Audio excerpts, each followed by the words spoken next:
ശബരിമലയിൽ വിവിധ വകുപ്പുകളുടെ ഏകോപനം പാളിയെന്ന് ഹിന്ദു ഐക്യവേദി സംസ്ഥാന പ്രസിഡന്റ് വത്സൻ തില്ലങ്കേരി. ഹൈന്ദവ സംഘടനകളെ കൂടി ഉൾപ്പെടുത്തി തിരക്ക് നിയന്ത്രിക്കാൻ സംവിധാനം ഒരുക്കണം. ശബരിമലയിൽ ഭക്തർക്ക് നേരിടേണ്ടി വരുന്നത് വലിയ ബുദ്ധിമുട്ടെന്നും ഹിന്ദു ഐക്യവേദി പ്രതിനിധി സംഘം വിലയിരുത്തി.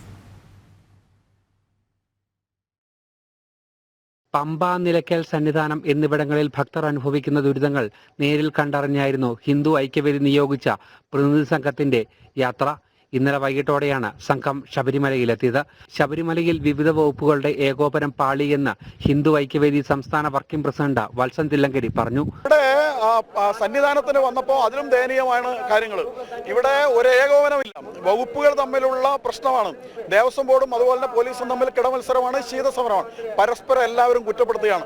ഏകോപനമില്ല, ആസൂത്രണമില്ല. ശബരിമല പോലെ മഹത്തരമായിട്ടുള്ള ഈ ശ്രദ്ധാകേന്ദ്രമായിട്ടുള്ള ആരാധനാ കേന്ദ്രത്തിന്റെ ഉത്സവം ശരിയായ രീതിയിൽ നടത്താനുള്ള ഒരു പരിശ്രമവും അധികൃതരുടെ ഭാഗത്തുനിന്ന് ഇവിടെ ഉറപ്പുവരുത്തിയിട്ടില്ല എന്നുള്ളതാണ് കാണാൻ കഴിഞ്ഞത്. ക്യൂ കോംപ്ലക്സുകളിൽ ഒരു സൗകര്യവുമില്ല.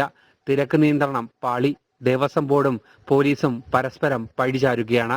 ഹൈന്ദവ സംഘടനകളുടെ സഹായം കൂടി തേടി തിരക്ക് നിയന്ത്രിക്കാൻ നടപടി സ്വീകരിക്കണമെന്നും വത്സൻ തില്ലങ്കേരി വ്യക്തമാക്കി.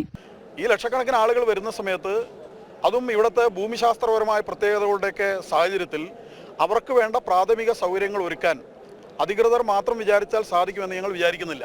അതിന് നേരത്തെ ചെയ്തിരുന്നത് ധാരാളം സന്നദ്ധ സംഘടനകളും ഭക്തജന സംഘടനകളും ആയിരക്കണക്കിന് ആളുകൾ ഇവിടെ വന്ന് സേവന പ്രവർത്തനം നടത്തിയിരുന്നു. അനാസ്ഥ വെടിഞ്ഞ് എത്രയും വേഗം നിലവിലുണ്ടായ പാളിച്ചകളെല്ലാം സർക്കാർ ഇടപെട്ട് പരിഹരിക്കണമെന്നും അദ്ദേഹം ആവശ്യപ്പെട്ടു.